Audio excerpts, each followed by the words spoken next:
Wanted to show you how to put together a 4-foot by 4-foot unit real quick. Now this is not an instructional video that I'm going to show you dimensions, materials that you can use. I might allude to it. Yeah, I threw something up there and welded it together. The idea is to show that you can use almost any kind of material, and as crudely or as ornately as you want to. You can make it out of nice oak and put where the backdrop is going to be. You can put a nice piece of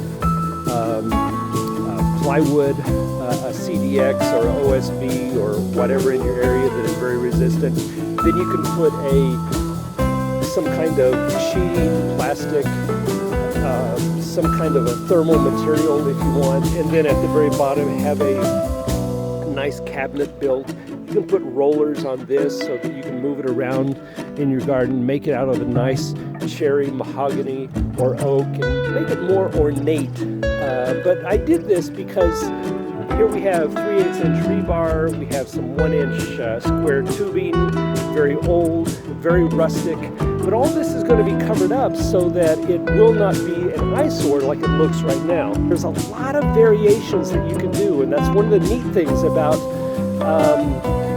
you who are watching this. You can experiment with it and put this and do with this however you like. Now the angle, you don't want it exactly horizontal because the rain will not hit the opening. And by the way, this is open on both ends. You want it angled about like so, so that you do get a little bit of rain. Too much rain, it'll just wash right out, just the right amount. When the rain does hit, as you can tell, it will go along the bottom of the tube and promote the right root growth. Now I have two different sizes of tubings that I'm using. This is 4-inch, but I just measured it and found out it's not a true 4-inch, although it says 4-inch on it. And I'm using 1.5 inches. And let's see, here's the 1.5 inches.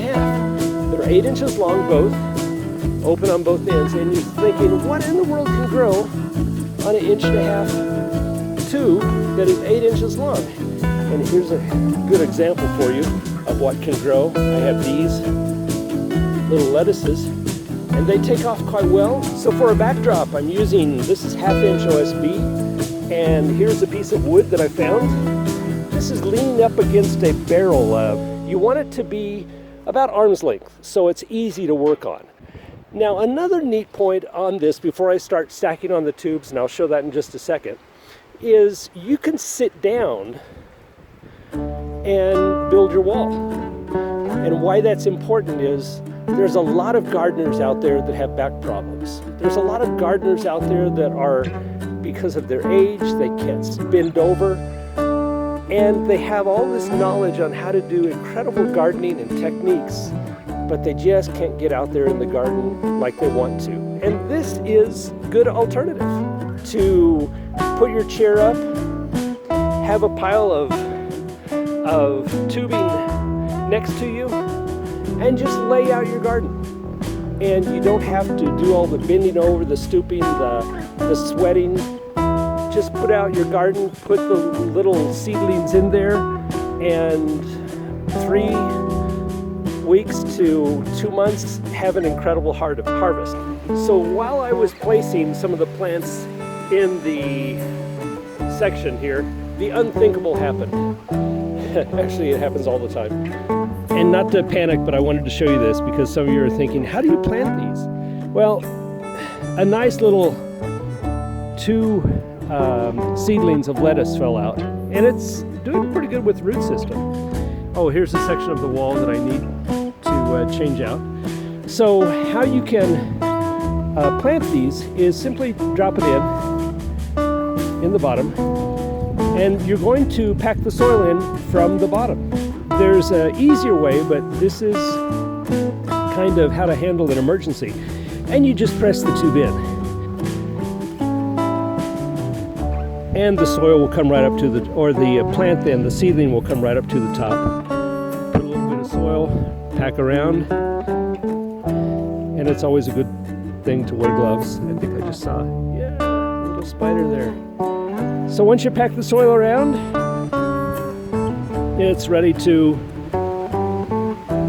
move to the place on the wall, and that'll grow just fine. That'll take off. Okay, move some plants that were in this section of wall garden here, the square-inch wall garden, and I'm going to fill the rest of it in, but I wanted to show you. I have a good selection here of broccoli and peppermint, different kinds of lettuces, and I even put some basil in and some thyme. Looks like I broke this off. Too bad. Going to have to take it to the house and use that for some excellent dishes. Have some Swiss chard that's growing quite well.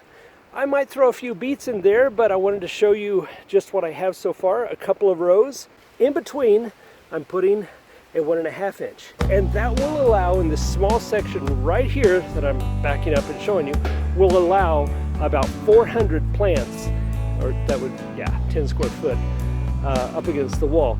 And you'll see on some of these tubes names of students.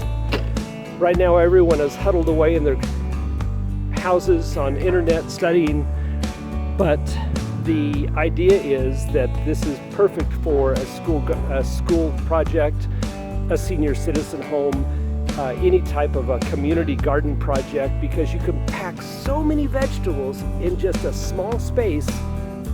Finished putting all the tubes in, and if you put 3 per plant, or some spring onions, you can put a lot more than just 3 in here, of course. You can put a couple of spring onions in here, or the lettuce like we have below. I think I showed that pretty well.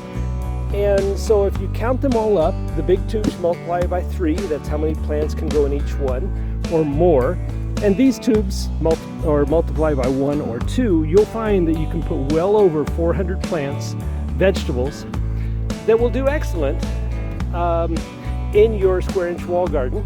Now what are we going to do with this? Well, in just a few more seconds, I'll prepare the area here and I'll show you how to plant some seedlings. It goes very, very fast. A couple of tricks I've made to help out in planting. So I moved a stand and a small plastic drum over. I filled it with what I use, and you can certainly use whatever you like, whatever works well. If you have available to you a mix of a certain kind, keep on using it if it's been working well for you. The neat thing about gardening is it's an experiment. I don't care how many years of gardening you have, you're always experimenting with soil types, watering, drip irrigation, which comes from Israel. So many different types of methods that people have pitched in from all over the world. Keep on trying, keep on experimenting, keep on gardening. The mix that I'm using comes from jungle undergrowth. I'm here in the tropics in Guatemala in the mountains, so it's had plenty of years to break down, and it has plenty of insects. If you just look, there are hundreds of insects. Here is a, I think isopod, or whatever they call these roly-polies. I normally do not take them out, and if I shake this, you'll find spiders and bugs and everything. The reason I don't take it out is because of the jungle undergrowth needs to break down. It's in a continual composting cycle, and to not disturb that, I just use it straight in the plants. Well, aren't you worried about the bugs eating your plants? Actually, no, I've never had a problem with that. The density of the square-inch wall garden is such that even if you lose a few leaves, you still have an incredible harvest to take advantage of. I take the tubes from last year. This is a section that I have to work. I take the tubes from last year, I put them in a 55-gallon drum. I wait about 7 months, and it breaks down into this just wonderful organic mix. I've never used insecticides, pesticides, herbicides, and it seems to do absolutely wonderful. So, how do you put the soil in the tubes? Well, I have a half section pointed that I use for scooping, and I'm going to try to do this with one hand. I don't know how successful I'll be. Scooping up, and then find a tube that needs to be, and then just put it in, And that's it. No bending, no squatting. I have a little bit of vermiculite in the soil, and that's about all I use. And put it in the tubes. And as you can see, it goes incredibly fast. You can probably fill this in about, easily 10 minutes. On the smaller tubes, I use a smaller version, which works the same way. You fill up, you put in the smaller tubes, and pack it in a little bit, and move on to the next one. All right, I think I'm through with this for right now. It looks pretty full, but in all honesty, it's only about 75% full because of all the tubes here that we have to fill yet. So I'm going to put dirt, soil, and fill them. Well, I think I'm about finished. I've filled all the smaller tubes. Thanks for joining me, and once again, a shout out to all my friends. I think some friends from Kenya have just joined on the Facebook page, hit some likes. I have very fond memories as a child of being in Kenya. I think the neighboring towns were Ngozi, Kima, Kisumu, and Mahila. Just beautiful country, incredible people, hardworking. The agriculture there is just phenomenal, and I'm just glad that you could join me. Shout out once again to my friends in Australia. So many likes from there, in India and Israel. Goodness, the list is growing even as I talk. We're almost at 1,000 likes, and I hope that this is a incredible benefit to having a very dense garden for your wall. If you have to have a wall, let's make it green with lots and lots of vegetables. Keep on gardening.